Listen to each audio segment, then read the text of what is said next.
할렐루야. 네. 우리 옆에 분들에게 이렇게 인사하시겠습니다. 이 믿음 더욱 굳셉시다. 시작. 이 믿음 더욱 굳세십시오. 사랑합니다. 축복합니다. 앞뒤로 전후좌우로 우리 서로 인사하겠습니다. 여러분 믿음 더욱 굳세시기를 축원합니다. 우리 주님이 우리와 함께 하십니다. 특별히 이 겨울이 되어감에 있어서 참으로 고된 노동 가운데 삶을 이어가시고 또 가정을 꾸려가시는 분들이 많이 있는 걸로 압니다. 그래서 이 몸을 쓰지 않으면, 노동하지 않으면 안 되는 분들이 많이 있으세요. 기도 중에 그런 분들을 우리 교회에서도 그렇게 노동 가운데 살아가시는 분들이 많이 있기 때문에 또 삶 가운데 삶의 무게감을 가지고 견디다 못해 쓰러지기도 하시는 분들이 많이 있기 때문에 그런 분들을 위해서 기도하고 있습니다만은, 그래서 오늘 이 믿음 더욱 굳세라 이 찬양을 함께 고백하시면서 우리가 너무나도 힘들고 고되고 때론 여러분 남성들도요 울고 싶을 때가 있어요. 근데 울지 못하는 거죠. 때론 여성들도요 때로는 정말 소리치고 어디론가 훌쩍 떠나고 싶을 때가 있어요. 그런데 떠나지 못하는 거죠. 가정이 부서지고 깨지기 때문에. 그래도 하나님 앞에 믿음을 지키기 위해서 꿋꿋이 가정을 지키기 위해서 서 계신 여러분들 정말 존경하고 축복하고 사랑합니다. 여러분들에게 하나님의 위로와 하나님의 참된 평강이 있기를 간절히 축원을 드리면서 오늘 우리가 이 본문의 말씀을 이제 로마서 말씀을 쭉 봄에 있어서 12장의 말씀으로 우리가 들어가게 됐습니다. 그러면서 여러분 우리가 한 가지 1장부터 11장까지의 말씀이 복음에 대한 최고로 세상에서의 기쁜 소식이 어떤 현금 또는 물질, 어떤 세상의 권력과 명예가 아니라 예수 그리스도께서 우리의 최고의 기쁜 소식으로서 나를 구원하신 그 은혜와 감격 가운데 살아가는 자들에게는 하나님께서 우리의 삶 가운데서도 하나님이 우리 가운데 역사하시고 우리를 복음의 길로, 구원의 길로, 생명의 길로 인도하신다라고 하는 그 메시지가 바로 12장부터 실천편으로 자연스레 연결되게끔 되어 있는 말씀입니다. 그러면서 우리는 이 12장의 삶의 신앙인들로서의 그리스도인으로서 삶의 실천적 영역에서 살아가기 위해서 우리가 이 언저리에서 다시 한번 생각해 보아야 될 내용이 저는 이런 내용이라고 생각합니다. 로마서 8장 37절의 말씀처럼 그러나 이 모든 일에 우리가 사랑하시는 이로 말미암아 우리가 넉넉히 이기느니라. 내가 확신하노니 사망이나 생명이나 천사들이나 권사자들이나 현재이나 장래이나 능력이나 높음이나 기쁨이나 다른 어떤 피조물이라도 우리를 우리 주 예수 그리스도 안에 있는 생명 하나님의 사랑에서 끊을 수 없으리라. 하나님의 사랑, 그 하나님의 사랑을 오늘 이 시간 우리가 기억해야 될 줄로 믿습니다. 하나님께서 우리에게 사랑을 주신 이유가 무엇이겠습니까? 저는 곰곰이 생각해 봅니다. 그것은 아마도 우리 안에 있는 두려움을 없애주시기 위해서일 겁니다. 우리 가운데 두려움은 하나님과 또는 인간관계 속에 치명적인 단절과 분열을 가져다 줍니다. 여러분 하나님과의 관계에 있어서도 또 이웃과 간의 관계에 있어 인간관계 관계에 있어서도 여러분 이 두려움이라고 하는 것은 죄인데 죄로 말미암아 인간이 두려움이 생겼는데 두려움은 그 관계를 분열시키고 단절시키는 역할을 하게 됩니다. 온전한 관계로 세워가기보다는 조금은 삐뚤어진 어긋난 관계로 세워지면서 언젠가 분열돼도 이상하지 아니할 만큼 이런 두려움의 관계는 여전히 우리 가운데 죄 가운데 역사하는 현상 가운데 하나일 것입니다. 그렇기 때문에 우리 하나님께서 우리에게 사랑을 알게 하셔서 하나님의 사랑을 우리에게 알게 하셨어요. 복음으로 예수 그리스도께서 십자가의 죽으심으로 말미암아 온전한 사랑의 관계를 우리에게 깨닫게 하여 주셔서 하나님과의 온전한 관계를 맺어가기를 원하시는 것이 하나님의 뜻인 줄로 믿습니다. 저는 이런 생각을 해봤습니다. 정말 하나님께서 이 땅에 살아가는 모든 사람들이 다 구원받기를 원하신다면 아니 차라리 하나님께서 방법을 좀 바꾸셔서 이 각자에게 한 사람 한 사람에게 지옥의 그 뜨거운 맛을 좀 보여주시고 아니 지옥을 눈을 활짝 환상을 열어갖고 그 지옥이 어떤 것인지 보여주시면 여러분 아무리 우리 한국 사람들이 찜질방을 좋아해서 온도를 자꾸 높여달라고 한다 그럽니다만은 그래서 지옥불이 지금 더 뜨거워지고 있다는 거예요. 얼마나 한국 사람들이 찜질방을 좋아하는지. 여러분 지옥을 좀 활짝 보여주시고 좀 경험하게 하셔서 지옥에 오지 않도록 해주시면 얼마나 좋을까 이런 생각을 좀 해보게 됐어요. 그런데 왜 하나님께서는 그런 방법을 사용하지 않으시고 우리에게 사랑으로 다가오셔서 이 사랑을 통하여 깨닫게 하시고 예수 그리스도를 믿는 자들에게는 하나님의 자녀가 되는 권세를 주실 겁니다.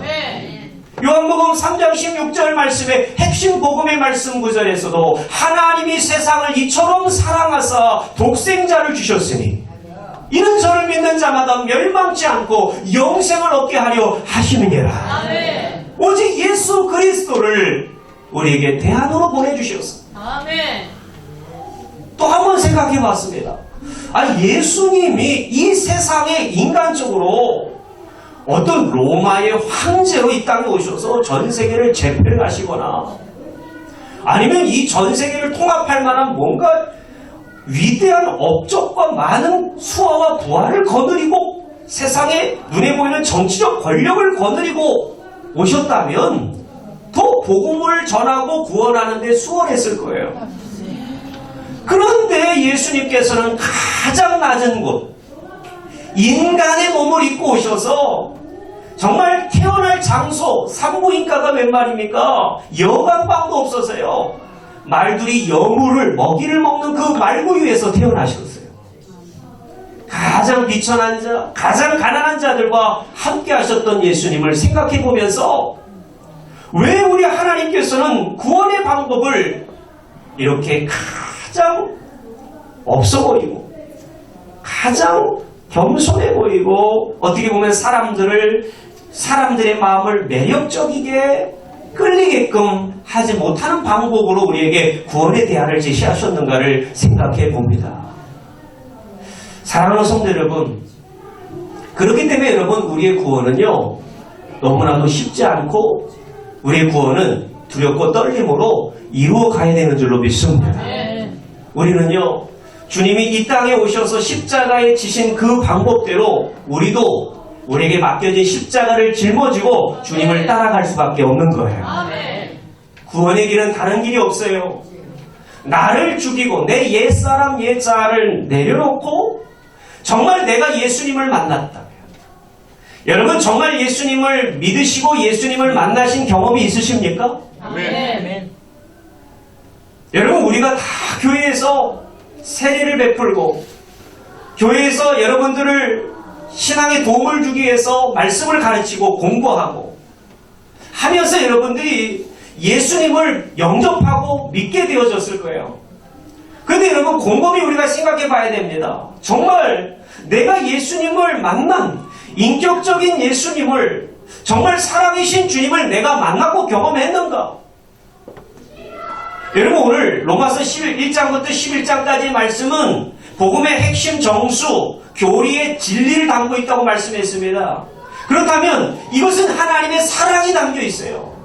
이 하나님의 사랑을 깨달은 자들은요 오늘 12장을 이어가면서 그러므로 우리가 지난주 말씀해 봤던 그 말씀의 영적 예배 너희 몸을 하나님께 기뻐하시는 거룩한 산 제물로 드리라 이는 너희가 드릴 영적 예배니라 그랬어요. 지난주 시간에 키워드를 기억하십니까? 논리적으로 합당하게 이성적으로 마땅히 드려야 될 예배가 바로 우리가 복음을 듣고 깨닫고 예수님을 믿은 자들이 자연스럽게 행함으로 우리의 삶의 신천적 영역으로 나타나는 것이야말로 오늘 12장부터 16장까지의 말씀이 드러나 있는 것이죠. 그래서 여러분, 오늘 이 12장에 들어가는 언저리 속에서 이 지점에서 우리는 우리 자신을 다시 한번 점검해 봐야 됩니다. 내가 하나님의 사랑을 지금 깨닫고 있는지, 내가 주님의 은혜를 다시 한번 느끼고 있는지. 여러분, 절대로 12장에 들어가면서 이것을 하십시오, 권면하는 말씀들이 이제 실천적인 영역들이 등장을 하는데, 그것은 기계적으로 인간에게 이것을 막 쥐어박으면서 이거 해야 됩니다라고 강압적으로 하지 않습니다. 복음의 사람이라면 자연스럽게 남을 사랑하게끔 되어 있어요. 복음의 사람이라면, 하나님을 만난 자라면 당연히 봉사하게끔 되어 있어요. 기쁨으로 감사하게끔 되어 있어요. 여러분, 그것이 바로 하나님의 자녀들이에요. 여러분, 만약에 이것이 심각한 문제입니다. 우리 마음 가운데 또 우리 행함 가운데 자연스럽게 하나님을 닮는 모습들이, 그리스도의 향기가 묻어나오지 못하고 있다면 나 자신 한번 돌아보셔야 돼요. 왜냐하면 이것은 구원과 직결되어 있기 때문에. 내가 예수님을 만나지 못했다면 구원받지 못하는 거예요.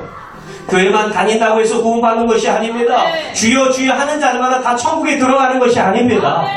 내가 예수님을 만나야 돼요. 우리 학생 청년들도 있는데 부모님이 아무리 교회를 잘 다니고 집사님이 권사님이고 장로님이다 할지라도요, 목사님이라 할지라도요, 내가 예수님을 못 만나면 우리가 지옥 가는 거예요. 분명한 겁니다. 사랑하는 성도 여러분, 그렇기 때문에 오늘 이 시간 예수님을 아직 만나지 못하신 분들이 있다면 지금 다그치는 것이 아니에요. 오늘 이 시간에 여러분, 이 음성이 여러분의 심령에 다가오셔서 여러분, 우리가 다시 한번 예수님을 만나고 싶다라고 하는, 그리고 예수님 앞에 내 자신을 내어드리고 회개하며 내가 하나님의 사람으로 살고 싶다라고 하는 결단이 서시기를 축원합니다. 그것이 바로 12장을 들어가야 될 우리의 마음의 자세입니다. 그것이 영적 예배고 그게 몸으로 드려지는 합당한 이성적이고 논리적인 이야기가 될 수가 있는 것입니다. 사랑하는 성도 여러분, 오늘 말씀은요, 우리에게 이렇게 말씀을 열고 있습니다. 4절을 같이 한번 읽어보겠습니다. 로마서 12장 4절입니다. 시작. 우리가 한 몸에 많은 지체를 가졌으나 모든 지체가 같은 기능을 가진 것이 아니니 그랬어요. 자, 여러분, 우리는요, 이 한 몸에 많은 지체가 가졌다.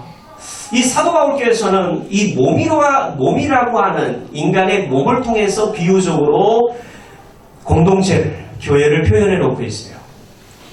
저는 이 말씀을 묵상하면서 생각하게 됩니다. 아니, 왜 사도 바울 서신에서는 이 사도 바울이 편지를 쓴 글에는요, 13편지의 글이 성경의 신약에 13권이나 담겨 있죠.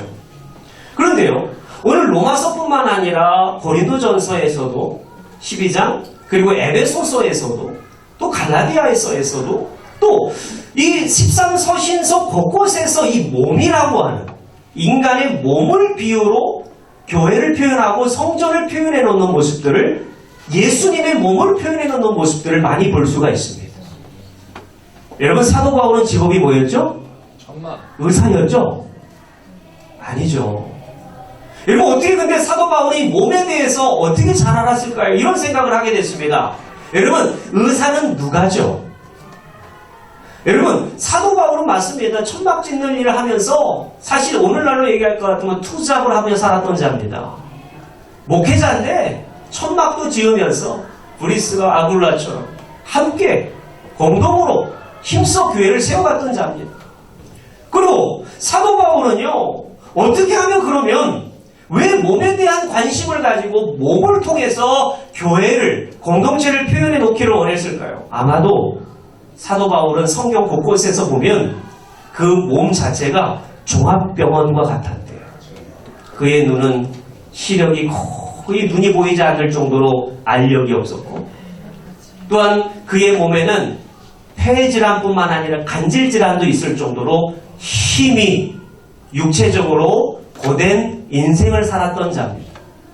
3번씩이나 이 육체의 가시를 하나님 앞에 제거해 주세요라고 기도했지만, 남을 살리기도 하고 남을 고치기도 하고 기적과 이사와 기적을 행했던 사도 바울임에도 불구하고 자신의 육체는 하나님이 고쳐주지 않으셨더래요. 아마도 사도 바울은 몸에 대한 부분을 의사가 아니지만 그가 환자로서 여러분 한번 생각해 보세요. 몸이 아프신 분들은요 다른 사람들보다도 자기 자신이 더 자기 자신을 압니다. 자기 상태가 어떤지 내가 곧 죽을 날이 임박했는지 직감하게 된다는 거예요. 사도 바울은 아마도 몸에 대한 비유를 했던 것은 자기가 너무나도 일평생 고난과 고통 속에 있었던 것이 자신의 육체, 몸을 통하여 배웠기 때문에 이러므로 자신이 겸손하여지고 하나님 앞에 더 가까이 나아갈 수 있는 통로였기 때문에 몸을 통하여 말씀하고 있다라고 생각이 되어집니다. 아멘이십니까? 아멘. 여러분 한 몸에 많은 지체를 가졌다라고 말씀합니다. 여러분 오늘 교회는 몸입니다. 우리의 몸을 생각하셔야 됩니다. 그러면 우리의 머리는 누구십니까? 예수님이시죠. 머리는 뇌입니다. 뇌, 브레인. 그러면 뇌는 지시기관입니다. 명령합니다. 뇌에서 머리에서 다 명령을 때리면 그 손과 발과 몸이 움직이게끔 되어 있는 거예요. 바로 머리는 예수 그리스도시고 저와 여러분들은 그 몸 안에 몸통에 해당하는 각 지체인 줄로 믿습니다. 너무나도 적절하고 이 물질 세계 속에서 살아가면서 우리의 몸처럼 교회를 잘 표현해 놓는 것은 없습니다. 너무나도 유기적이고 너무나도 적절한 표현이 바로 우리 몸을 통하여 해석될 수가 있어요. 자, 그러면 여러분 우리가요 다 각각 다른 기능을 가진 지체들입니다. 어떤 분들은 눈의 역할을 합니다. 눈입니다. 어떤 분들은 입입니다. 어떤 분들은 손이고 발입니다. 여러분 한번 생각해 보세요. 눈이 입의 역할이 너무나도 부러운 거예요. 아이고 눈이 어느 날 그랬습니다. 입은 너무나도 부러워. 그러면서 입은 매일매일 맛있는 것을 먹잖아. 그러면서 눈이 자기도 맛있는 것을 먹고 싶다고 설렁탕을 갖다가 눈에다 부어보세요. 그러면 여러분 이거 고통스러운 겁니다. 마찬가지입니다. 입이 눈의 역할을 할 수 없고 눈이 입의 역할을 할 수 없는 거예요. 각각 기능에 따라서 그 정도가 높고 낮음, 고하의 여하에 관계없이 하나님께서는 때로는 누구에게는 눈의 역할을, 누구에게는 손가락, 손의 역할을, 발의 역할을 감당하게 하시는 줄로 믿습니다. 이것이 바로 우리의 몸이고 각 지체가 붙어있는 역할인 것입니다. 그러면 우리는 한번 생각해 봐야 됩니다. 이 한 몸이라 그랬습니다. 그냥 몸이 아니라 한 몸이라 그랬어요. 그러면 이 몸이 하나로 응집되어 있다는 거예요. 한번 여러분 생각해 보세요. 우리의 팔과 몸통을 중심으로 우리의 다리, 우리의 목, 여러분 이 귀, 이 모든 것들이 다 뭐가 중심을 잡아주고 있기 때문에 붙어 있는 겁니까? 머리. 그렇죠. 뼈 마디마디마다 연골 그리고 살덩어리들이 유기적으로 서로 잡아 당겨주고 있기 때문에 여러분 이 팔이 그냥 떨어져 나가는 것이 아니라 붙어 있는 것입니다. 웃기십니까? 팍 떨어져 나가면 너무 웃기겠죠. 사랑하는 성도 여러분, 잡아주는 역할을 한다는 거예요. 뭐가요? 성령 하나님이. 할렐루야. 몸을 지탱해주는 역할을 한다는 거예요. 한번 보겠습니다. 고린도전서 고전 12장 13절 말씀을 한번 읽어보셔야 됩니다. 시작. 우리가 유대인이나 헬라인이나 종이나 자유인이나 다 한 성령으로 세례를 받아 한 몸이 되었고 또 다 한 성령을 마시게 하셨느니라. 아멘. 뭐라 그럽니까? 한 몸이 되었다는 거예요. 한 성령으로 한 몸이 되어진 줄로 믿습니다. 여러분 사실 우리 교회를 지탱하고 있는 것은요, 여기 앞에선 김원태 목사가 아니라 곳곳에 숨겨진 안내부가 아니라 교사가 아니라 하나님의 성령께서 우리의 마음을 감화시키시고 감동시키셔서 교회를 지탱하고 계시는 거예요. 주님의 몸을 세워가라. 주님께서 우리를 위하여 십자가에서 피 흘리시는 그 하나님의 사랑의 공동체로 좀 세워가라. 우리를 믿어주시고 끝까지 격려하시고 우리를 사랑으로 인도하시는 하나님의 성령의 은혜가 크신 줄로 믿습니다. 한 몸을 지탱해 주는 것은 오직 성령님입니다. 아멘. 사람의 지식과 탁월함이 아닙니다. 리더십이 아니에요. 물질이 아니에요. 교회가 여러분 50억, 100억 자산이 있어서 큰 건물을 지었고 교육관을 짓고 비전 센터를 짓고 여러분 그런다고 할지라도 그것이 교회를 지탱해 주는 게 아닙니다. 한순간에 흉물이 될 수 있는 건 성령이 역사하시지 않으시면, 성령이 임재하시지 않으시면 한순간에 흉물이 돼버립니다. 아멘. 그렇기 때문에 여러분 오늘 이 시간에 그 누구도 자랑할 것이 없습니다. 아멘. 저와 여러분들도 마찬가지예요. 장로님들도 마찬가지예요. 목사님들도 마찬가지예요. 권사님들도 마찬가지예요. 여러분 그 직분을 왜 주셨습니까? 그 은사를 왜 주셨어요? 그 지체를 왜 주셨어요? 하나님의 교회를 함께 세워가라고 주셨어요. 하나님의 교회를 함께 힘써서 세워가라고, 주님의 몸된 교회를 세워가라고 주셨어요. 우리는 이걸 기억해야 됩니다. 그런데요, 한 몸 안에 많은 지체, 다양한 지체를 오늘 4절 말씀에서 말씀하고 있습니다. 지체마다 각각 다르고 각 지체가 뭘 이루고 있어요? 서로 조화를 이루고 있어요. 하모니를 이루고 있다는 거예요. 서로 하모니를 이루기 때문에 어떤 사람은 소프라노, 어떤 사람은 테너, 베이스, 또 알토로 아름다운 선율로 찬양하기 때문에 악기로 연주되어지기 때문에 조화를 이루고 있는 거예요. 여러분들이 아까도 말씀드렸다시피 입의 역할이 눈이 할 수 없고 눈의 역할이 입이 할 수 없듯이 서로 간에 조화를 이루지 않으면 여러분 우리는 하나님의 교회를 세워갈 수가 없습니다. 그것은 분열과 또 단절 또 교회의 무너짐이 되어질 겁니다. 그러면 우리는 서로가 조화를 이루어야 되는데 우리는 그리스도 안에서 한 몸을 이루기 위해서는 한 몸이 하나 되기 위해서는 서로가 조화를 이룬다라고 하는 얘기를 한번 따라해 주시겠습니까? 섬기는 것이다. 서로 뭘 해야 되냐면 좋아한다라고 하는 것은 섬기는 역할을 합니다. 섬김.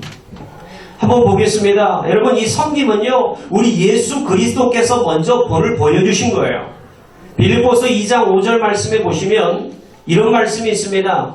빌립보서 2장 5절 말씀에 너희 안에 이 마음을 품어라. 곧 그리스도 예수의 마음이니 그는 근본 하나님의 본체시나 하나님과 동등됨을 취할 것으로 여기지 아니하시고 오히려 자기를 비워 종의 형체를 가지사 사람들과 같이 되셨고 사람의 모양으로 나타나서 자기를 낮추시고 죽기까지 복종하셨으니 곧 십자가에 죽으심이라. 여러분 예수님은요 섬기려 이 땅에 오셨어요.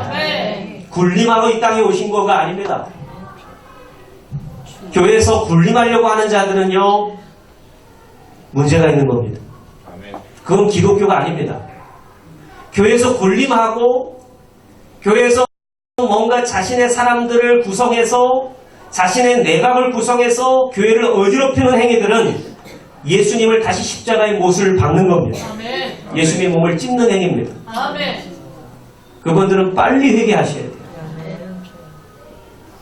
사랑하는 성도 여러분, 교회는요 그 자체가 조화를 이루어야 되는데 그 몸을 이루어가야 되는데 그것은 바로 섬김에 있어요. 예배 시간에 움직이지 마세요.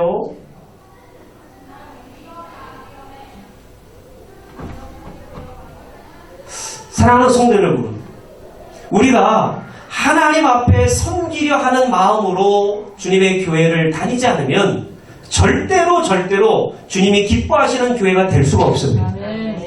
다시 말씀드리면 우리가 2019년도를 열심히 있게 달려와서 지금 2019년 11월 넷째 주 마지막 주를 맞이하고 마지막 한 달을 남겨두고 있습니다. 12월 달을. 지금 열심히 지금까지 달려온 모든 것들이 주님이 기뻐하시지 않는 예배와 주님이 기뻐하시지 않는 섬김이었다면 여러분 그것은 다 헛것입니다. 여러분 우리 교회는 섬기는데 힘쓰기를 축원합니다. 섬김이 너무나도 중요한 겁니다. 섬김의 구조로 되어 있는 몸이 바로 주님의 몸입니다. 주님의 몸은 섬김의 몸으로 되어 있어요. 잘 생각해 보세요. 우리의 몸의 세포를 자세히 살펴보면 세포는 서로가 섬기는 사랑의 구조로 되어 있어요.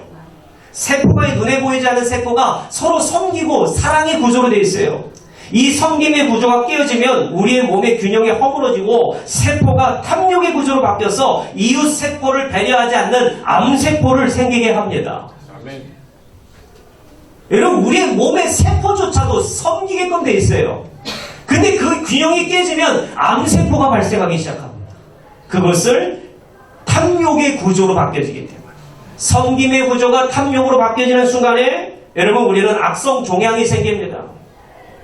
그렇기 때문에 여러분, 교회는 늘 남을 나보다 낮게 여기고 내 자신이 낮아지는 섬김의 자리에 낮아져야 될 줄로 믿습니다. 더 나아가서 섬김은 한번 따라해 주시겠습니까? 섬김은 곧 성숙이다. 성숙이다. 할렐루야. 아멘. 여러분, 섬김이 곧 성숙이에요. 어떤 분들은 많이 오해하고 있습니다. 신앙을 많이 오해하시는 분들은 지식이 많고 적음이 성숙의 차이라고 합니다.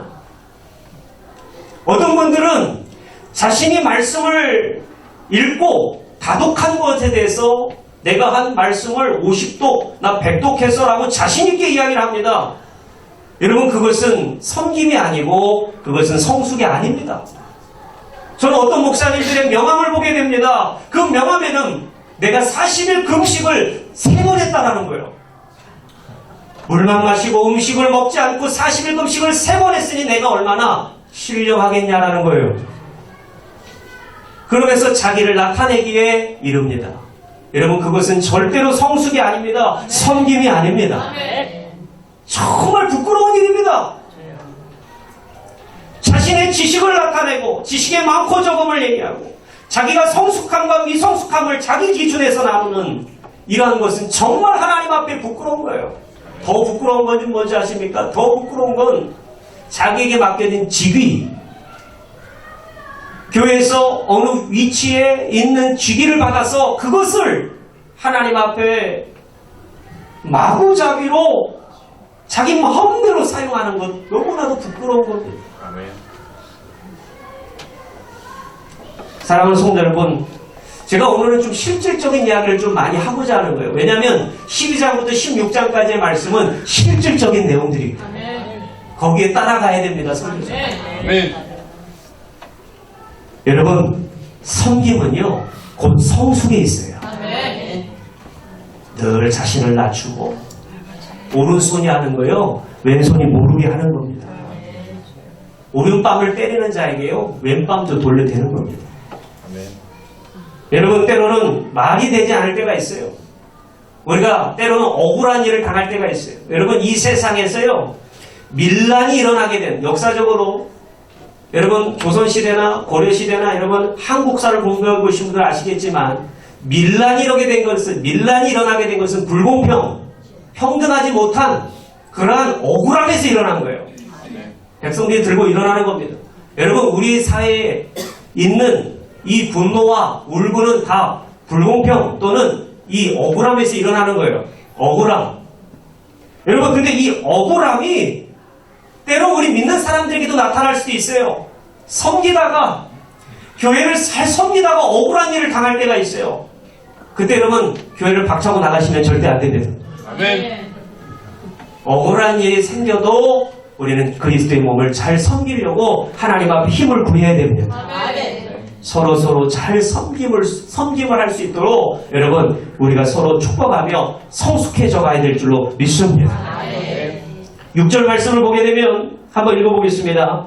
6절 말씀 시작. 우리에게 주신 은혜대로 받은 은사가 가깝다느니 혹 예언이면 믿음의 본세대로. 자, 이제 하나님께서요 은사에 대한 부분을 말씀하여 주고 있습니다. 육체의 몸처럼 그리스도인들을 하나님은 각각 다른 섬김의 구조로 만드셨다라는 거예요. 이렇게 해석하시면 줘요. 은사를, 각각 다른 은사를, 각자에게 주신 은사를 각각 다른 섬김의 구조로 만드셨다. 은사는 다시 말씀드려서 뭐예요? 섬기는 거예요. 은사는 다른 말로 선물입니다. 선물. 내가 노력해서 내가 갈고 닦아서 얻어지는 것이 은사가 아니라 하나님이 위에서부터 주시는 것이 선물, 은사인 줄로 믿습니다. 또 다른 것은 두 번째 해석은 은사는 도구입니다. 여러분, 밖에 있는 땅을 좀 파기 위해서는요 어떤 사람은 삽을 이용해야 되겠죠. 여러분, 요즘 누가 이렇게 손으로 파는 사람이 어디 있습니까? 딴게도 아니고. 삽으로 이용해서 파든지. 어떤 사람은 곡괭이로, 어떤 사람은 호미로, 또 어떤 사람은 어떤 걸 이용합니까? 포크레인을 이용합니다. 포크레인 자격증이 있어서. 근데 여러분, 삽질하는 사람이 저 포크레인 기사 보면서 너무 부러워가지고, 나 저 포크레인 하고 싶다. 여러분, 이럴 필요가 없다는 거예요. 삽질하는 것은요, 삽질하는 분량만큼 일하면 돼요. 그런데 포크레인은요, 얼마나 위험한 줄 아십니까? 위에 전기줄 닿으면요, 감전되고요. 여러분, 땅이요, 집안이요, 이렇게 내려앉으면요, 그냥 죽을 수도 있어요. 위험성이 있다라는 거예요. 그리고 일도 많이 해야 됩니다. 교회 일도 마찬가지예요. 누구 하나 부러워할 것 전혀 없습니다. 하나님이 주신 섬김의 구조, 섬김의 은사만큼 사용하면 되는 것입니다. 그렇기 때문에 여러분, 앞에 있는 설교하는 목사는 설교하는 포지션, 설교하는 역할, 봉사하는 역할, 신방하는 역할, 여러분 사랑하는 역할, 여러분 오늘 은사가 여러 가지가 표현되어 있습니다. 예언이면 믿음의 권수대로 첫 번째 예언이 등장합니다.